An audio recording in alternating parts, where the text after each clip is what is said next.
नमस्कार, देश न्यूज का खास कार्यक्रम देख रहे हैं आप और मैं हूं आपके साथ रानी। आज हम खास कार्यक्रम में बात करेंगे एक ऐसे मुद्दे की जिस पर ध्यान देना अब अति आवश्यक बनता जा रहा है। जी हां, आज बात करेंगे प्रदूषण को लेकर, क्योंकि भारत के 10 शहरों में 7% मौतें केवल वायु प्रदूषण से।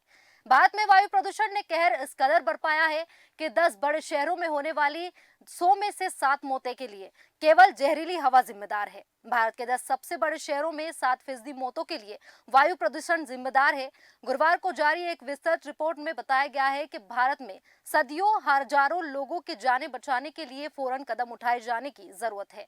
बड़े पैमाने पर हुए शोध के बाद वैज्ञानिकों ने कहा कि दिल्ली समेत तमाम बड़े शहरों की जहरीली हवा लोगों के फेफड़ों को बुरी तरह प्रभावित कर रही है और आने वाले समय में स्वास्थ्य के लिए यहाँ और बड़ा खतरा बन सकता है। आइए जानते हैं 36 लाख मौतों का विश्लेषण क्या है। कई भारतीय वैज्ञानिकों के साथ मिलकर किए गए इस अध्ययन में शोधकर्ताओं ने अहमदाबाद, बेंगलुरु, चेन्नई, दिल्ली, हैदराबाद, कोलकाता, मुंबई, पुणे, शिमला और वाराणसी में PM 2.5 माइक्रो पार्टिकल के स्तर पर अध्ययन किया। यहाँ पार्टिकल कैंसर के लिए जिम्मेदार माना गया है। रिपोर्ट कहती है कि 2008 से 2019 के बीच कम से कम 33,000 लोगों की जान इसी PM 2.5 पार्टिकल के कारण गई। यहाँ इस अवधि में इन 10 शहरों में हुई कुल मौतों का 7.2% है। वैज्ञानिकों ने इन शहरों में हुई लगभग 36 लाख मौतों का विश्लेषण किया। विश्व स्वास्थ्य संगठन के मुताबिक PM 2.5 पार्टिकल का प्रति घन मीटर 15 माइक्रोग्राम से ज्यादा का स्तर से सेहत के लिए खतरनाक है, लेकिन भारत में यह स्तर 60 माइक्रोग्राम प्रति घन मीटर रखा गया, जो WHO की सिफारिश से 4 गुना है। इनमें से सबसे खतरनाक है दिल्ली। मौतों के मामले में सबसे ज्यादा खतरनाक दिल्ली को बताया गया है। यहाँ सालाना लगभग 12,000 यानी 11.5% लोगों की जान वायु प्रदूषण के कारण हुई। दिल्ली दुनिया के सबसे प्रदूषित शहरों में से एक है। जी हाँ, भारत को पिछले साल दुनिया के सबसे प्रदूषित देशों में से एक आंका गया था। रिपोर्ट कहती है कि जहां वायु प्रदूषण का स्तर उतना खतरनाक नहीं है, मसलन मुंबई, कोलकाता और चेन्नई में भी PM 2.5 के कारण मौतों की संख्या बहुत ज्यादा थी। वहीं प्रदूषण के कारण इस अवधि में अहमदाबाद में 2,495, बेंगलुरु में 2,102, चेन्नई में 2,870, दिल्ली में 11,964 और हैदराबाद में 1,597, कोलकाता में 4,678, मुंबई में 5,091 और पुणे में 1,367 और शिमला में 59 और वाराणसी में 831 लोगों की जान गई। वैज्ञानिकों की सिफारिश के है कि वायु प्रदूषण को काबू करने के लिए सरकार को कड़े कदम उठाने चाहिए। शोधकर्ताओं में से एक हार्वर्ड यूनिवर्सिटी के जोएस श्वार्ट्ज ने कहा कि PM 2.5 का स्तर कम करने और इसकी सीमा को घटाने से हर साल सदियों हजार लोगों की जान बचाई जा सकती है। एक बयान में कहा कि प्रदूषण को काबू करने के तरीके मौजूद है और दुनिया में कई जगह इन्हें अपनाया जा रहा है। भारत में इन्हें आपातकालीन तरीके से लागू करने की जरूरत है। अगर अन्य देशों से तुलना की जाए तो रिपोर्ट कहती है कि PM 2.5 के स्तर में 2 दिन में हर 10 माइक्रोग्राम प्रति घन मीटर की वृद्धि से इन 10 शहरों में मौतों की संख्या 1.42% बढ़ गई है। वहीं भारत में होने वाली मौतों की तुलना अन्य देशों में हुए ऐसे ही अध्ययनों से करने पर पता चलता है कि भारत में मृत्यु दर बहुत अधिक है। चीन में 272 शहरों के अध्ययन के बाद पाया गया था कि वायु प्रदूषण के कारण 0.22% मौतें ज्यादा हुई। वहीं पूर्वी एशिया में 11 शहरों में यह दर 0.38% थी।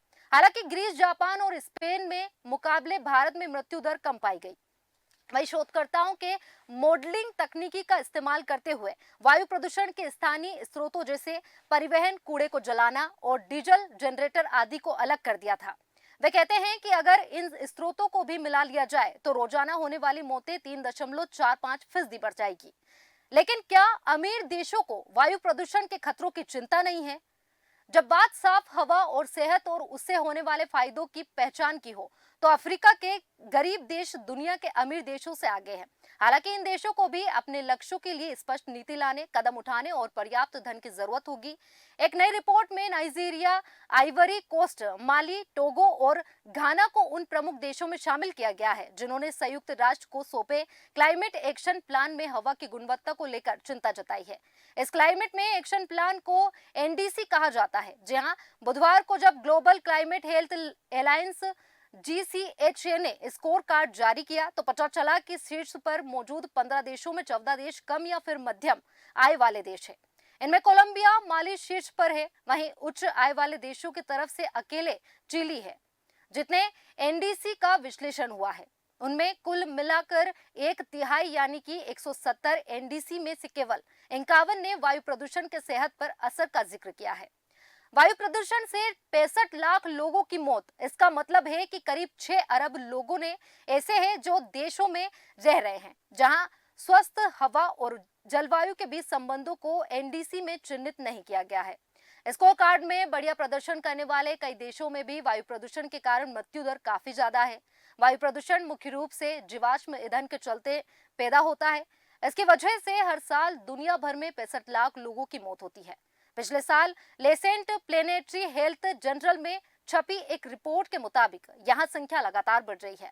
दिसंबर की शुरुआत में दुबई में होने जा रहे संयुक्त राष्ट्र के जलवायु सम्मेलन कोप 28 में पहली बार एक दिन को सेहत के नाम पर समर्पित किया गया है।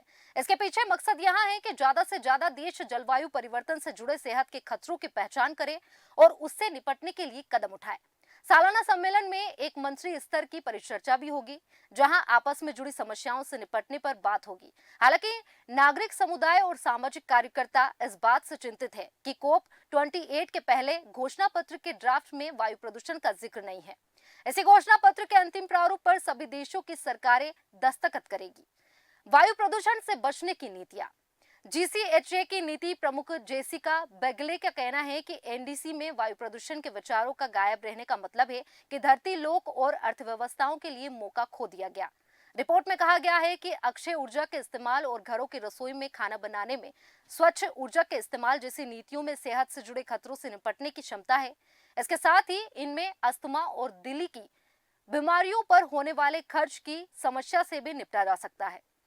यहाँ भी कहना है कि एक बार जब आप स्वस्थ और डोलरों के लिहाज से क्लाइमेट एक्शन को तय करेंगे और लगेंगे तो जाहिर तौर पर इसे ज्यादा समर्थन भी मिलेगा। वहीं वायु प्रदूषण के असर को घटाने के लिए खासतौर से शहरों का जीवन बदलना ज्यादा जरूरी हो गया है। उदाहरण के लिए इलेक्ट्रिक कार से कार्बन उत्सर्जन करना घट सकता है वहीं और लेकिन पैदल चलना या फिर साइकिल का इस्तेमाल ज्यादा सेहतमंद है। इसके साथ ही पार्कों और पेड़ पौधों के लिए ज्यादा जगह भी मिल सकेगी। गंदी हवा से निपटने में एक बड़ी बाधा है इसका खर्च, खासतौर से फंडिंग की जो कमी है उसे देखते हुए यहाँ बाधा और बड़ी हो जाती है।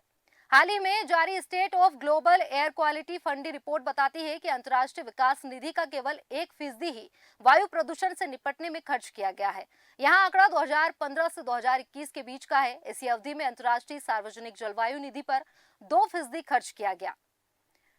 विशेषज्ञों का कहना है कि दुनिया भर के देशों में बीमारियों का जो बोझ है उनमें पर्यावरण के लिहाज से सबसे ज्यादा हिस्सेदारी वायु प्रदूषण की है। वहीं वायु प्रदूषण को जलवायु की योजनाओं में शामिल करने के लिए बहुत व्यापक तैयारी और बड़ी नीतियों की जरूरत है। फिलहाल के खास प्रोग्राम में बस इतना ही। आप बने रहिए देश न्यूज के साथ। नमस्कार।